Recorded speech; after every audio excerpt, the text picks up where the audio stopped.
Hello, all. David D'Abato here. Obviously, my co-host and partner in crime, Jonathan Fink, is not here yet, and I apologize for the late start. As many of you who watch this series know, I've been sick recently. I've had a rather long illness. I was suffering from bronchitis and lost my voice and lost my mind. Although many people say I've lost that a long time ago, I wasn't able to do too much of anything, and I really didn't want to start this because I'm not really ready to go solo yet. But it's been over a half hour, so I know Jonathan is going to be here momentarily, and I didn't want you folks to wait any longer. So we are starting. At least I'm starting, and like I said, I know Jonathan's going to be here pretty soon. So to all of you that are there, that have waited anxiously and are still here, thank you and welcome. As I always say at the start of these live streams, I also have a website and as well as a YouTube channel, and I want to put that up right now because it is the No Delusion Zone on YouTube. I would ask any of you that are interested to please go to my channel, the No Delusion Zone on YouTube. Check it out. Please become a subscriber, as well as my website, which is protectingtherepublic.com. In the States, protecting this fragile republic is more important now than it's ever been in my lifetime, at least. So again, I encourage you to go there as well. www.protectingtherepublic.com. Look at some of the articles, look at some of the podcasts, and please become a subscriber there as well. As you might all have guessed, the focus for today, as it has for the last several weeks, unfortunately, is the insane war in Iran, which was started by our insane megalomaniac convicted felon president. I hate to call him president. I really hate to use that word when referencing Donald Trump. I really do. But he is officially our president, and he started a war with Iran a little over a month ago. And it's going worse than ever. In fact, before I came on live just now, I was watching the start of a press conference with Trump. It just started about 10 minutes ago. It was late. It was supposed to start at 1 o'clock Eastern time. And rightfully so, he's been talking at the outset of the press conference about the rescue of the second downed American pilot. It was an incredible feat. Kudos and hats off to the U.S. military for pulling that off. It took several agencies, the CIA, the Army, the Marine Corps, the Air Force, to pull this off, to put together all the intelligence, both signals intelligence, as well as human intelligence, as well as putting all the other pieces in place, the various aircraft that were involved, the logistics, the refueling, the naval assets. I mean, it really was a spectacular rescue, which I'm sure someday very soon will be made into a movie. And talking about movies and movie stars, here is my movie star, Jonathan Fink. Welcome. Hello there. Hello there. So bit chill out, discombobulated. Get yourself organized, get a cup of tea, relax. And we, as you know, we started late. I couldn't wait any longer. I was telling the folks that they already know I've been out sick for a while, and I wasn't quite prepared to go solo today because my voice really isn't quite here. And if anybody of you have had bronchitis or pneumonia, you know that you also can't think too well. It kind of impairs your cognitive abilities. You can't think, you can't speak, you can't breathe. It's quite a trial. And I've had that for over a week. I am about 70% better today. So that's why I couldn't sit it out anymore. Couldn't stay away. You've got With all this stuff going on, Jonathan, I'm sorry. The only thing that kept me away was just the raging illness, the fever. I mean, an inability to speak. But now that I can speak even a little bit, I have to get back at it. And as I told you and the folks, as we speak now, Trump is giving a press conference. I had to pull away, obviously, to come here. He spent the first 10 minutes talking about the spectacular rescue of the second American pilot, which was spectacular. My hat's off, as I said, to the American military for pulling that off. Of course, he shouldn't have been in harm's way in the first place by this insane war, but he was, and they did get him out. So that is an incredible feat, which will be written about and studied actually for a long time in the future as to how they did pull that off. As you said to me off air, there's just so much to talk about. This war is getting worse and worse every day, not the least of which is the economic impact, which most folks, Jonathan, to be honest with you, still don't have a grasp, still don't have a grip on how serious the economic catastrophe is going to be for the entire world. It's not just going to affect Europe or even Asia or even the United States. It's going to affect everyone. And even if it were to stop today, even with my limited knowledge of international economics, it's going to be a catastrophe. It's going to take it's going to ruin many economies. I've spoken and read about, many economists that know far more about this than I do, that many countries in the next few weeks or months are actually going to be plunged into a depression, not a recession. Many are going to be plunged into a recession because of this, especially if it's not solved and goes on over the next few weeks. But some countries are actually going to go into a depression. This is going to be an international economic catastrophe. And that's assuming that a nutcase like Netanyahu decides not to drop a nuke on Tehran, which is still in play, believe it or not. So before my voice totally goes, I'm going to turn that all over to you. This is it. And of course, the economic problems we're seeing are just the delayed effects of what's happened so far. This is not the economic effects of what might happen, what's coming down the road.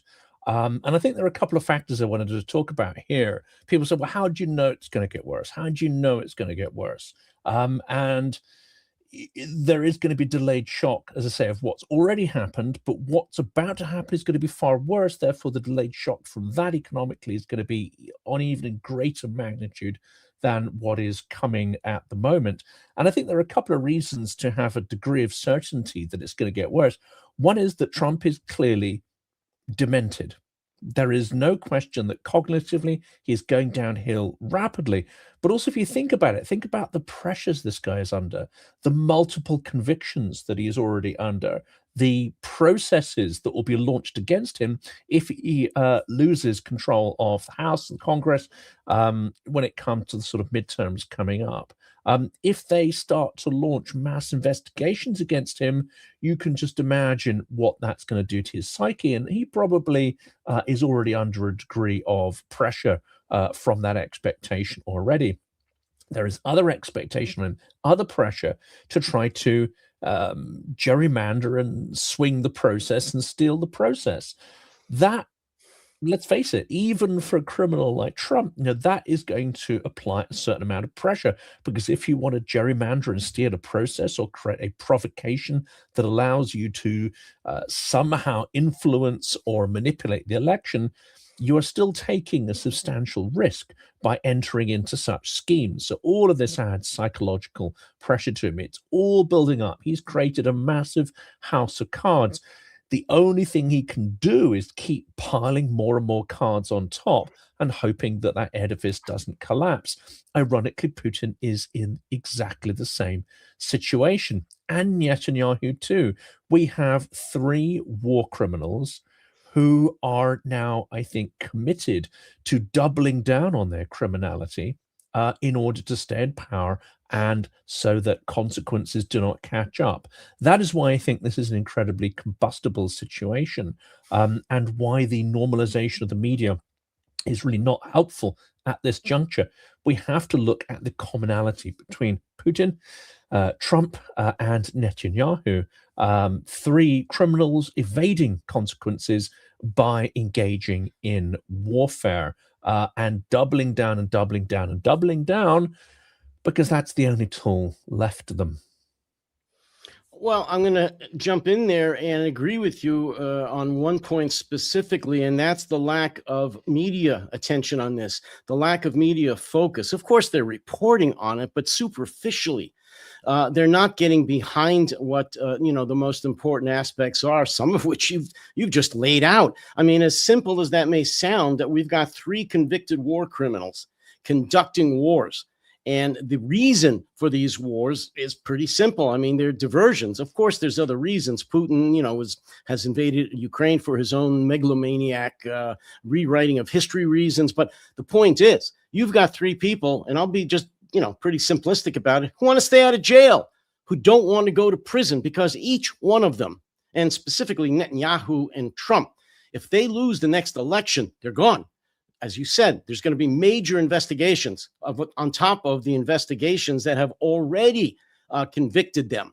And they are going to go to prison if they don't stay in power. These wars, at least for those 2 specifically, but Putin too, is about these 3 dictators, these 3 megalomaniac narcissists staying out of prison. And in Putin's case, probably staying alive. And really, to be honest with you, Jonathan, I like to take things down to the bare bones, as you know. That's what it's all about. Everything else is superficial. It doesn't really matter. And with Trump, it's all superficial. He doesn't have a strategic bone in his body. He doesn't make plans 4 steps ahead, as some of his MAGA morons try to imply. He's doing this to wag the dog. This is Operation Epstein Fury. Among many, many other things. God knows he may invade Cuba in the next week. He's already done this in Venezuela. Greenland is still on the table. This is a sicko. This is a crazy person. And I just want to get back to the media part of this. The fact that the mainstream media, for the most part, has not gotten around to that, has not done a really credible expose, or at least any analysis pieces on that particular issue, is a disgrace. And I have to say this, that I have been screaming from the rooftops about the bomb that was placed at the headquarters, the gate of CENTCOM in the United States, MacDill Air Force Base, which is running the war in Iran, among other things. I was there before and after the bomb was planted. And I saw the security that was there. There is none. It's a disgrace. I wrote an article about it. Jonathan, I wrote an article 5 years ago about the gate at MacDill and the lack of security and the Ruskies that I happened to take onto the base, not to do anything nefarious. They were there for legitimate reasons. Were they searched? Were they ID'd? Did the gates guard even know that they were Russian nationals, not citizens, and that we were going to have a 3-hour unguided tour taking photos all over the base, including at CENTCOM headquarters? I'm talking the building, inside of hangars with all kinds of combustibles and aircraft. The OSI Office of Special Investigations, we just traipsed in and out of there. The male that was with me was 22 at the time, draftable age, KGB age or FSB age, with a big black knapsack on his back. What do you think was in there? They don't know. Could have been 50 pounds of explosives for all they know. Nobody approached this, Jonathan. Nobody. And we were all over that base for 3 to 4 hours. I have to stress this, folks. This is the headquarters of the United States Central Command, second only in authority to the Pentagon. And the security there is a joke. And 2 weeks ago, was it now 3 weeks ago, a bomb was planted at the main gate, the same gate I'm talking about that I went through with no security with Russians. And nobody knew the bomb was there until the bomber actually called them up a few days later and told them where it was. They searched, they never found it. Well, he told them where it was. And I went through that gate the next day, Jonathan, the next day. And the threat level was the same as it was the day before. My car wasn't searched, no mirrors underneath the car. The people in my car were not even asked for their ID. And we went through again. I could have had my car laden with explosives or nuke and blown CENTCOM sky high. This was the day after a bomb was found at the main gate of MacDill Air Force Base in Tampa, Florida, headquarters of CENTCOM. So you ask, why doesn't the media zero in on this? I don't know. There were some articles about how this could happen at MacDill. I actually called the newspapers again in the last week, gave them my article from 5 years ago, told them what I just did 2 weeks ago, and what I heard was crickets. Nothing. They didn't even reply. Don't give a shit. And we wonder why our military, not just the Pentagon under Pistol Pete, is in such a disaster. It's because of our media. They don't give a shit. The corporate media owns almost all the media in the United States. Investigative reporting is gone, and it's a disgrace. And at this point, I don't see it getting any better in the near future. It's challenging, isn't it? But there are several aspects to that. The other aspect, of course, is the failure to learn the lessons of Ukraine. And there's a couple of comments here about that as well. Let's bring this one up. So there's a failure to learn from Operation Spiderweb, which of course is the offensive side of it. This is what you're talking about. If the Iranians were to smuggle various things into the US, it seems that there's a very soft underbelly for something like this. The challenges we see in the Middle East, that actually American assets, the assets of allies, are also they should be secure, because that's a much more volatile area. But it seems that the entire Middle East is a soft underbelly. US bases across the Middle East are a soft underbelly. I'm still struggling to understand how the last 3 years of warfare in Ukraine and the images of strikes against cities, against strategic objects, both in Russia and in Ukraine itself as well, has not triggered alarm. The only conclusion I can come to is an extraordinary level of indifference, an extraordinary level of, as you say, media dysfunction, but also political dysfunction, hubris, off the scale kind of hubris, thinking that doesn't relate to us. Oh, that's just Ukrainians, right? It's a form of, one could almost say a form of racism. It's thinking of Ukraine, which under Biden was an ally, and I've used this phrase before. Ukraine was looked at as a second-tier ally, whereas Russia was looked at as a peer adversary. I think this is one of the problems all along.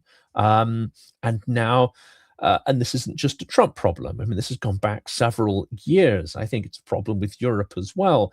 It's that we've underestimated the threat from Russia, because that threat has been inflicted on Ukraine, and Ukraine is not seen as a peer ally, as a peer civilization, as a peer, let's say, engineering and technological power, which is unbelievably misguided. And I've tried through my channel and the interviews to demonstrate that actually Ukraine was the dynamo of the Soviet Union. It was the brains. It was the innovative hub. It also happened to be the heart and soul of the Soviet Union as well, combined with Georgia, which is a very country full of, I would say, incredible personality as well. But it had remarkable engineering talent who were at the cutting edge.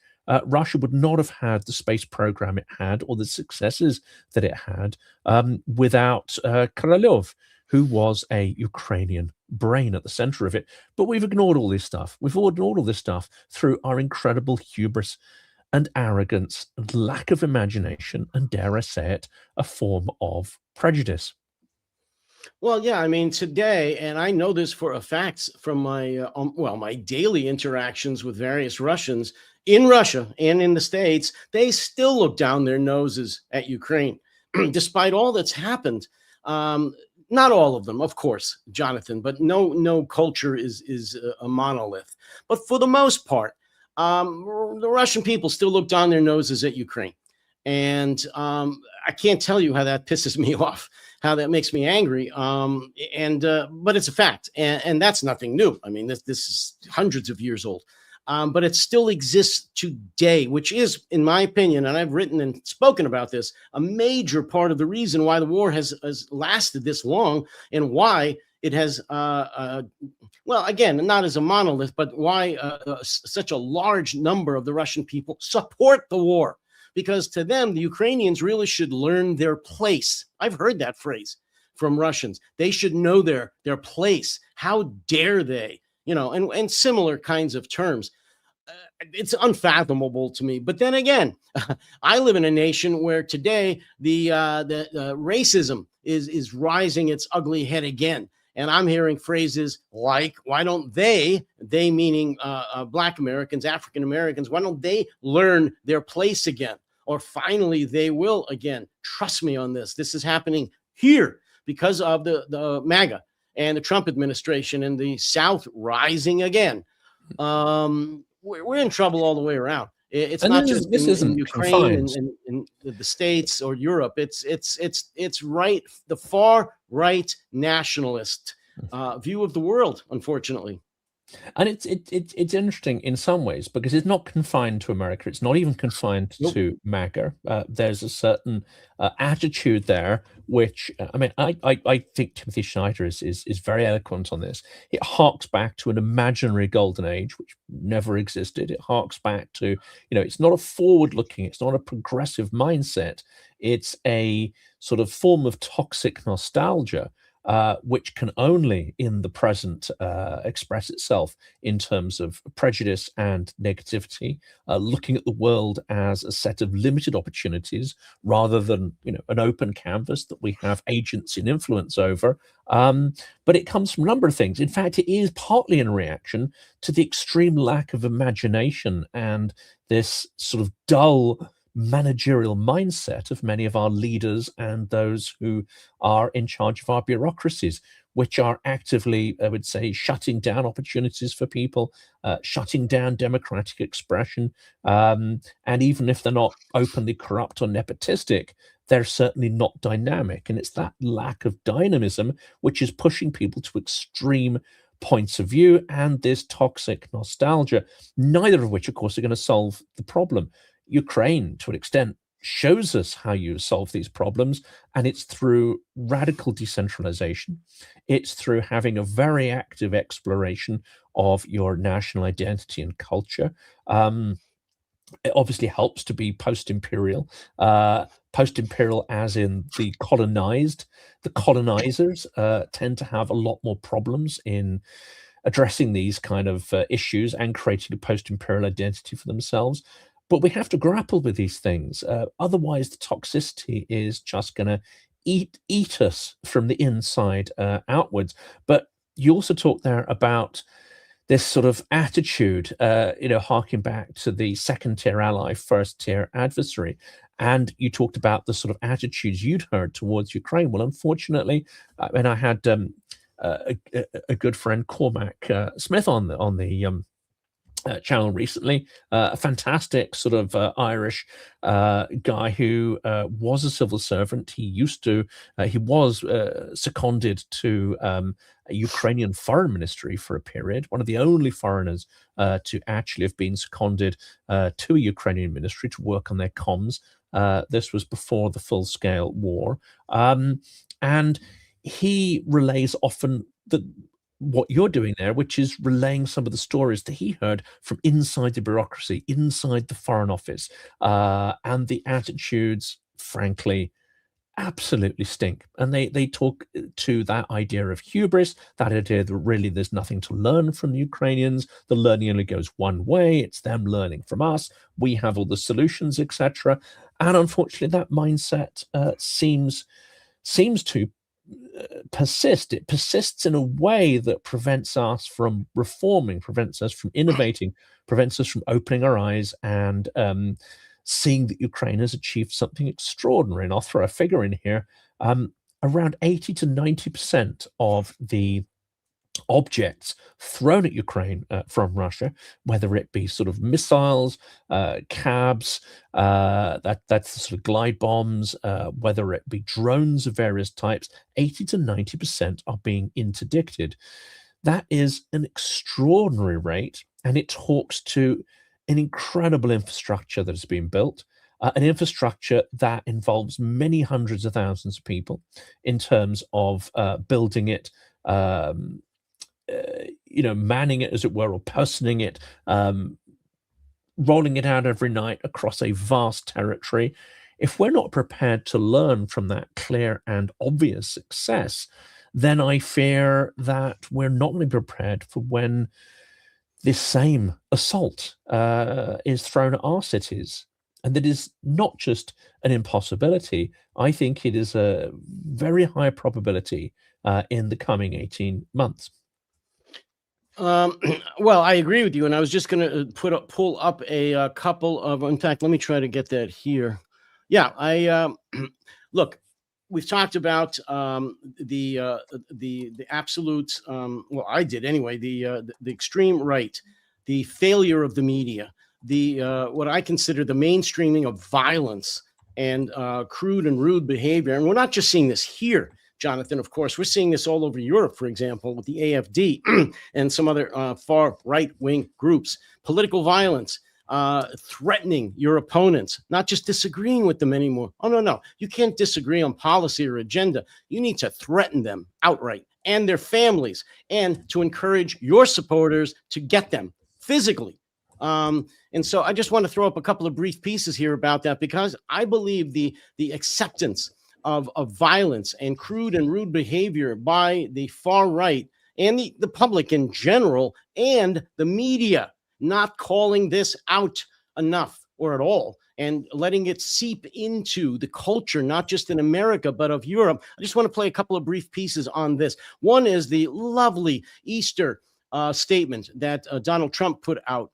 And it's a very brief piece, but then I'm going to follow that up with something right after that. So take a listen at the President of the United States putting out his Easter message. He has just threatened Iran in extraordinary graphic terms, giving the Iranian regime just over a day to either make a deal, reopen the Strait of Hormuz, or face hell.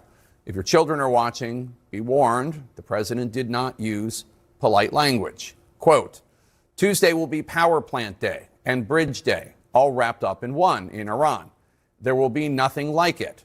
Open the fucking strait, you crazy bastards, or you'll be living in hell. Just watch.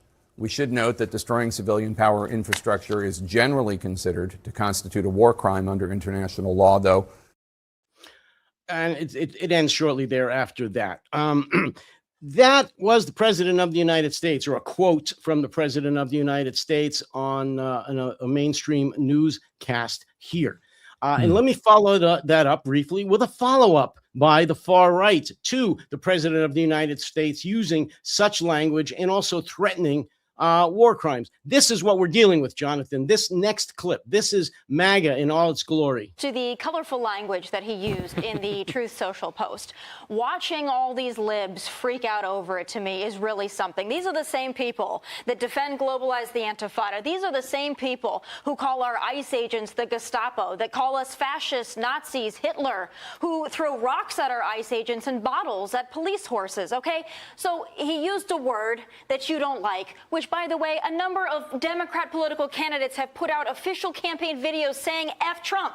So please, with your clutching of your pearls about, oh, we don't like this Truth Social by President Trump, I'm really not too concerned if it insults those folks or not.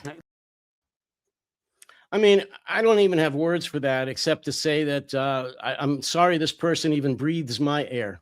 I mean, she's a disgrace and always has been. She's a disgrace as a human being, and certainly as an American.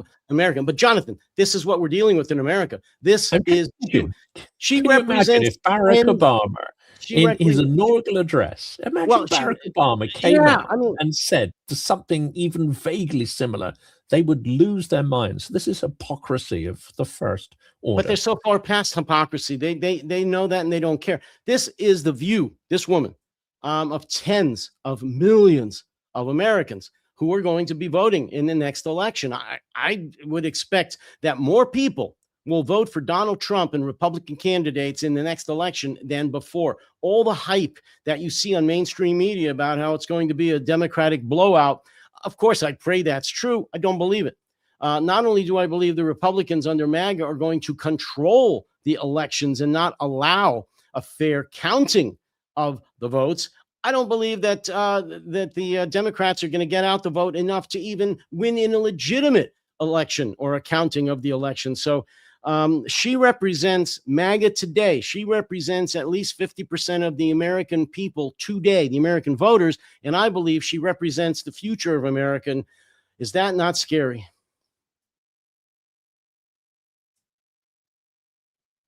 There we go. I'm fumbling with the unmute button.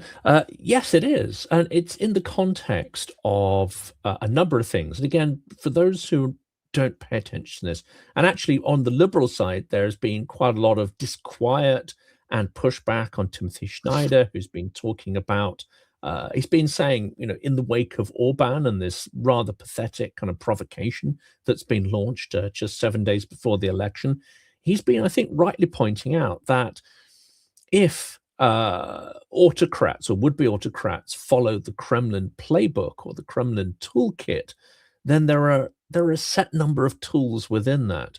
If we look at Serbia, Hungary, and especially Georgia, and before it Belarus, they have all, to a greater or lesser extent, deployed tools from that same toolkit. It's a spectrum of anti-democratic or state capture tools. We have, again, if we're paying attention, we have seen Trump deploy a whole number of them and possibly innovate in that toolkit as well. So when someone comes out and says, look, beware, there may well be a provocation, beware, there may well be this and that in order to throw the results, there has been some outrage and pearl clutching, as Tommy Laranov called it, but it's liberals looking at someone who's warning of democratic slide and saying that this is within Trump's purview. It's not that we have demonstrable evidence of this, but he is entirely capable of it because he is clearly utilizing many other tools from the authoritarian slide/state capture toolkit. And we have to be aware that provocation, inciting terrorism on your soil, or collaborating with someone who is willing to commit terrorism is a known tool. I mean, certain conspiracies suggest Netanyahu turned a blind eye to that. And we have to flag that's conspiracy. But again, it is a known action within certain regimes that are prepared to do it. Vladimir Putin, in order to come to power or to consolidate the power that he was given behind the scenes, as it were, bombed or ordered the bombing, we believe, it was the FSB, of multiple apartment buildings in which hundreds of people died. So this is a known technique.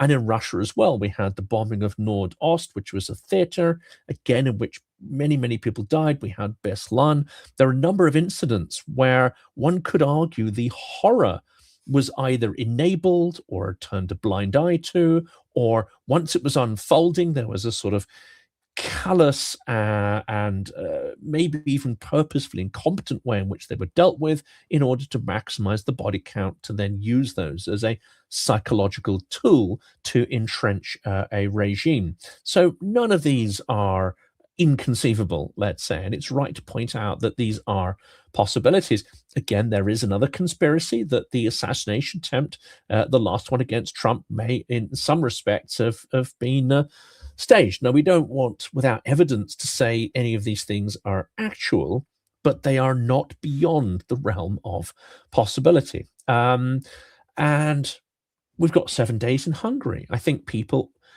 again, the speculation there has been like, well, if he loses, etc., or if there's a fair vote and if he loses, it'll be interesting to see what Orban does.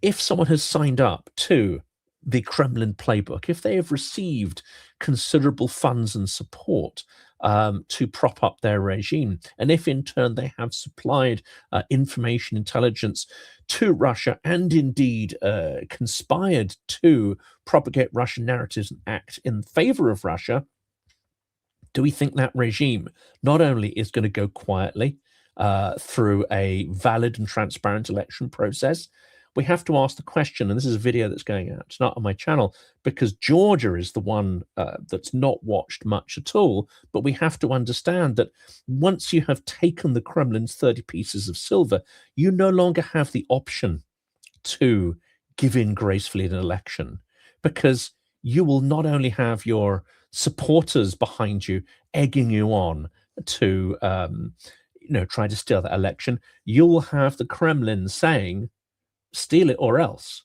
You have an obligation now to double down and to continue to be our agent in place. So we should expect what's happening in the next week to get interesting in Hungary, because I do not see Orban giving in quietly, and not just because of who he is, but because of who is behind him. We could extrapolate that same thing out potentially to Trump as well, but he has his own reasons for not wanting to give in to power, because if he loses the two legislative chambers and potentially starts to lose the ability to appoint judges and all this kind of stuff, then of course he'll lose his get out of jail free card, which is what a lot of this is about. One of the tried and true methods of any good authoritarian that wants to keep his or her job is to apply the lobster in the water trick, which is to just increase the temperature little by little until the lobster or the frog, however you want to choose, doesn't realize how hot it is, and it's too late. They're cooked. Well, authoritarians do that with turning up the temperature in the culture. They start introducing political violence. They start introducing new laws which take away freedoms, constitutional rights. In the case of Trump and MAGA, they start introducing language which is vile and obscene and threatening and has never been accepted before outside of a bar room or a ship at sea. And that's what it's going on here and has been going on for quite a while with the Republican Party, the MAGAs in America. Jonathan, what sane person over the age of, about 5 or 6 would accept a president of the United States making such an address as the one that I just played and think that that's just fine? That's okay. It's wonderful. And I do this to anybody that doesn't accept that word, and stop clutching your pearls. What sane person over the age of 5 should accept that? And the fact that there's tens of millions of them that do. And I know I keep coming back to this because, Jonathan, I think this is key to what's going on here. The fact that Trump and MAGA have forced the American people, like that lobster or frog, little by little, to accept this kind of language, this type of vile rhetoric, not just the threats of violence, but just the crude, everyday, vile language, which does then spill out onto the street. It spills out into the office, into the workplace, into everyday life, where people just don't know how to treat each other, and violence is the result. And they adore a person like Trump, who could speak like that and commands all of the violent mechanisms and apparatus of a police state. That's why he's even becoming more popular. This is a problem. It is a problem, and here's why I find this so difficult to understand. It's because, we tend not to sort of tolerate that in high office. Let's say anyone in Europe, if a leader came out and just spoke like this, after previously not speaking like this, it would be a shock, and that person quite possibly would have their sanity questioned and their fitness for office questioned. So this attests to, I think, the extraordinary power, and again, the media is partly culpable of this. There has been a normalization process, like, yes, this is only Trump. He can get away with it. I don't believe other individuals could. If Rubio came out and used that language, I don't believe he could get away with it. And other individuals too would simply not be given the freedom to engage in such violent language and discourse. The other irony I think about this is that in Britain we are somewhat less shocked by bad language, and we tend to use profanities a lot more, I think, in our humor and our conversation, discourse, and so on. In my experience, a lot of Americans actually, find us a little bit sort of quirky in that, and sometimes a little bit uncomfortable in, how we will really push language in conversation and humor. Sometimes it's appreciated, sometimes, I just become aware in conversations that there's a slightly different sensibility. And my impression is that, especially on the conservative side, especially on the more evangelical side, violent language and crude language is far less tolerated and far less considered the norm than it is here in the UK. This then, to me, attests to the extraordinary brainwashing and process, because actually the toleration of Trump is within a culture that's less tolerant generally to that kind of language in its public discourse, that has retained, I would say, more, dare I say it, sort of traditional values, 19th, 18th century, sort of, and especially with the religious sensibilities. So all this is happening in a culture that ordinarily would recoil from it in a huge way. And if anyone used this language, now, for instance, let's think back to Nixon, where some of those tapes were released of him sort of, not just colluding and the threats, but the bad language and so on that came to light. I mean, that, as much as anything, I think, consigned Nixon to really, being looked down upon by history and sort of being ostracized and not allowed to continue in that vein. So what is it about Trump that allows him to think and behave and talk and splurge this kind of stuff into an environment which ordinarily would not tolerate this? And the other question is how do we come back from this? Because once it's happened, once he has stood in the White House and said these things and tweeted these things out, once he's stood in front of it, and you now have the picture of that physical location, you have that picture of all the trappings of that high office, and they are now sullied by, they are now made filthy by his lies and his language. It's difficult to see how the sanctity of those political institutions and places can recover. It may take decades, and that's assuming that we don't get, son of Trump or whatever it is that comes next. Well, let me just say that I hear what you're saying, and I tend to agree with you. In fact, what you're saying about how the the British culture in general may be a little bit coarser in your speech and in the way that you interact. Although, in America, aside from the evangelicals and the hypocritical conservatives, we speak pretty plainly amongst each other and in bars and in just any social situations. It's not 1950s in America. But here's the other thing I want to stress. America is a different culture than the UK. I mean, we had a revolution. I don't know if you remember that. And we kind of split up, not because of your language, although Brits do speak funny, but that wasn't the main reason for the split. We are a different culture. We split off. We become just different. We're two nations separated by a similar language, and that's saying, and it's true.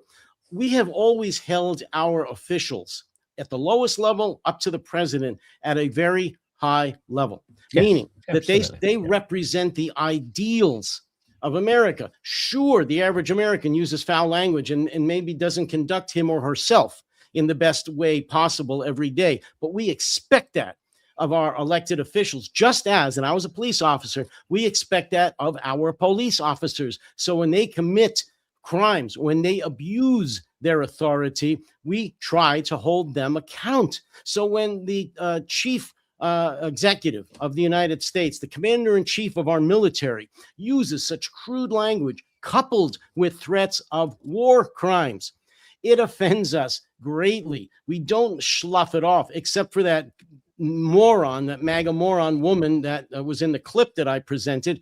The rest of Americans don't accept that. And to answer your other question, Jonathan, I think it's going to take a generations-long purge. The White House has been fouled, not to mention part of it actually torn down, but it's been fouled. The air, the stench that's in the White House from the Republicans will take generations to go away. Not just the White House, all federal institutions It's not going to happen, even if, and I hope, the Democrat or the Republicans are soundly defeated this November. It's going to take generations. They have destroyed things that have taken, in some cases, hundreds of years to build, not just decades. So it's going to be a long time. This is a long battle, but one that people like me are not going to quit until we turn it around. That's it. Well, 250 years. We're coming up to the anniversary of this, and it's questionable as to whether some of these institutions are going to make it into another 250 years. I'm convinced that there's a way through. But the irony of that anniversary falling under Trump's tenure is pretty grim, actually. Yeah, and maybe we may even have an Arch de Triomphe if he's successful. He wants to build, was it a 200 or 100 and some odd foot Arch de Triomphe in Washington, among many other things. His name is already going on the $1 bill. This has never happened with I mean, I could go on and on and on. This is a beyond disgrace. The word disgrace is thrown around too much with Trump. I guess we're going to have to invent a new word for Trump, because he's not only disgraced and ruined what it was to be an American or to be America, that I don't know how we can describe him in the near future. He's something else. He certainly is. Well, we're going to have to wrap up. It's still a holiday here in the UK, so we need to go and stuff our faces with Easter buns and chocolate and all the usual stuff. But, of course, we will be after this checking to what the orange lunatic has said in his so-called press conference, whether anything's announced there. But our expectation is we're still building up to a land invasion. There has been. Jonathan, tomorrow is his deadline, by the way. He has blown every deadline that he's said for Iran. But I thought maybe, and perhaps the press conference, he is addressing this deadline. I don't know. We're here. We don't know. We don't know what he's addressing. But tomorrow night is supposed to be the deadline where he's going to, and I don't know his hyperbole anymore, but he's basically going to blow up Iran, starting with numerous war crimes. And of course, it's also the conjunction where those special forces and a whole load of combat troops, plus their equipment, was apparently a few weeks away after the last major set of threats were made, and where Karg Island specifically was mentioned. But we knew that the forces weren't in the field to potentially carry this out. Well, apparently, there are now substantially more forces. There are yet more coming, and there was some apparent intel or suggestions last night that a huge number of transport planes have been delivering heavy equipment from US bases in various locations. So we're gonna try and put all that information together and come back again tomorrow at a slightly earlier time of 2 o'clock in the afternoon UK. We're going to look, I think, at the ground invasion, what Trump's been saying, and what the likelihood is. This episode is called, I've called this episode "It's Going to Get So Much Worse," because it is, because of the delayed financial effects of what's already happened.